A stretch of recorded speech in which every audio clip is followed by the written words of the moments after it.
Hey y'all, welcome to my channel. Welcome back if you've been here before. I'm not gonna hold you. If you just wanted the answer, my recommendation is that instead of doing New Year's resolutions, which don't generally work for me, think about doing intentions instead. And the difference between those two things for me personally is that intentions are about mindset, resolutions are about goals. And if I have not changed my mindset, the goals are not happening. They're just not. At least that's been my experience. And so in the past, I've focused on things like prioritizing my wellness over getting things done. That was last year. Year before was choose to keep moving forward, just because it was really hard living with chronic illness and figuring out what that looked like. And then I've also done things like keep dreaming, focus on your health, like that kind of stuff, so that moving forward, it's the umbrella of thought that I'm taking into the new year. But as December 31st rolled around and January 1st rolled around, January 2nd rolled around, like I found that I wasn't able to really nail anything down. Probably because I feel like a lot of the junk from 2024 kind of followed me into 2025. But then I remembered something that one of my pastors said to me a few years ago. She said, do whatever it is that you have to do to show up on purpose in 5 years. And as I sat with that, the thing that rose to the top, like almost immediately, was I want to be healthy. Like I mentioned, I've been dealing with chronic illness for the last 4 years, and I remember what healthy feels like. That has not been my reality for the last few years. And the other thing that really became clear was that I also want to be active. So in 5 years, 2030, which sounds super weird, I want to be healthy and I want to be active. And so I took that and I said, okay, well, what does that look like? Like, what are some things that I need to focus on in 2025 to help me achieve that end 5 years from now? And the things that kind of dropped into my spirit were to eat nourishing food, to spend more time outdoors because that is healing for me, to do small things that bring me joy, and to spend less time at the doctor's office. If you know, you know. I don't want to be there no more. And then I thought, okay, well, that's great. Those are still really broad. So what are some things that I can kind of dial down and say, this is what I want to focus on doing? This is kind of where the goals part of it comes in. But in that, I thought of things like adding anti-inflammatory foods to my diet.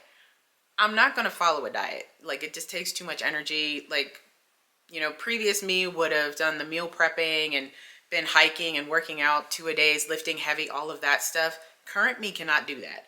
And so one of the things that I've learned over the last year is how do I scale that down and make it manageable for where I am right now?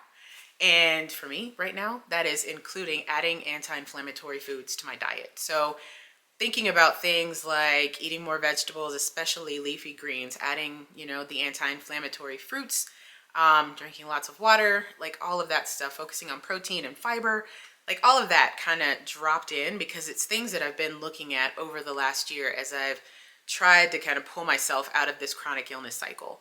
And then for spending time outdoors, for me, the biggest thing was instead of sitting in my room or at my desk looking out the window, and don't get me wrong, I have an amazing view from my window, but instead of doing that, just go outside. Like, go to the back porch, go to the front porch. If I'm not at risk of having some crazy chronic fatigue crash, maybe take a really slow walk to the park nearby. Just find ways to spend more time outside because it's so good for me. And like, it just lifts my spirit. And that is something that I need as I continue to figure this whole thing out. Another one was saying no to joy suckers. Like, things that do not bring me joy, just don't. Just say no. Like, generally I don't have a problem saying no, except when it's somebody that I love and I really think that I should give in, or yeah, I'll do things because it's somebody that I love and I feel like I need to. Sometimes to my detriment. Doesn't always work out well. Yeah, so just say no to things that don't bring me joy, realizing that there is a time and place where you have to do things that you don't necessarily want to do. But if it's something that really does not bring you joy, don't do it.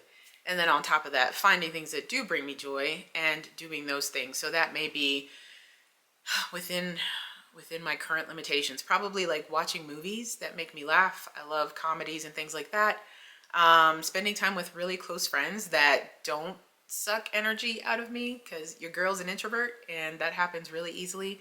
And I have a lot of people that I like have in rotation that I spend time with, and I know that they are like energy givers. Like I feel nourished when I spend time with them. So focusing on those types of relationships is something that's really, really important for me.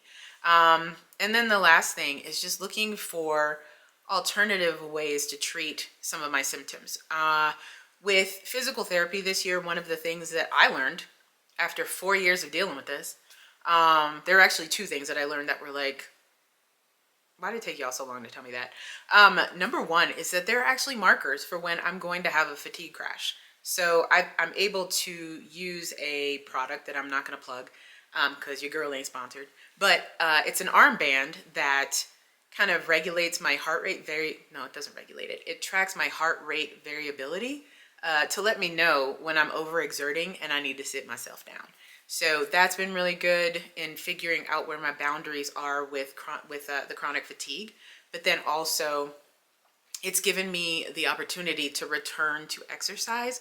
Granted, it's things like yoga. They actually want me to try the rowing machine, and I was like, do y'all understand that I was a gym rat before, and that your girl will like get the muscle memory will kick in, and I will think I'm racing somebody, but the armband helps me not do that because it basically alarms and tells me you need to stop. And then also the burning sensation I used to have in my back, there's totally a TENS unit. A TENS unit helps with that. Like it's $40 on Amazon. And I, for 4 years, have been dealing with whenever my asthma gets flared or my autonomic system is out of whack, my back feels like it's on fire. And there's like in your spinal cord, apparently the thoracic area. Why am I going in this depth? Anyway, I can use a TENS unit for stuff. So figuring out other things that I can do to help with my symptoms, I think is going to be really key. And as I was kind of thinking about all of the things and coming up with all of these ideas, I realized that my intention for 2025 is to live on purpose. It's to live with intention. Like, I don't know why it took me that long to get to that, but it did.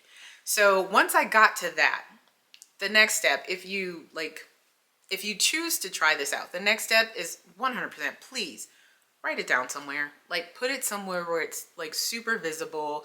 In the past, I've done like my bathroom mirror. You get the dry erase markers, just draw all over your mirror.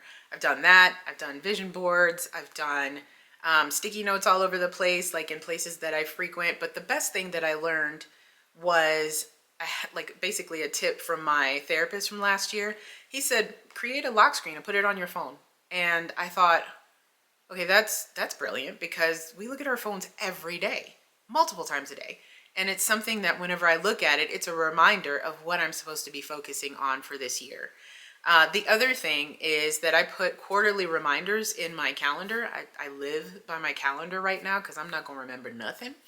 And so I have it in there, live on purpose, in my calendar to check in every 3 months and say, like really sit down and journal and think about how I'm doing with that overall intention for the year.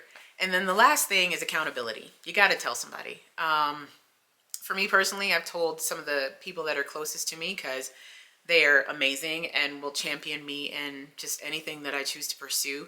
But now I'm also sharing it on YouTube. So if you see me this year, you know, as I'm posting videos and trying to become more regular with that, if I look like I'm not living with purpose and like with intention based on the things that I've just shared, feel free to call me out. I'm giving you that right now. But yeah, if you decide that you want to check this out and want to try it out, please let me know. Let me know how it works for you in the comment section.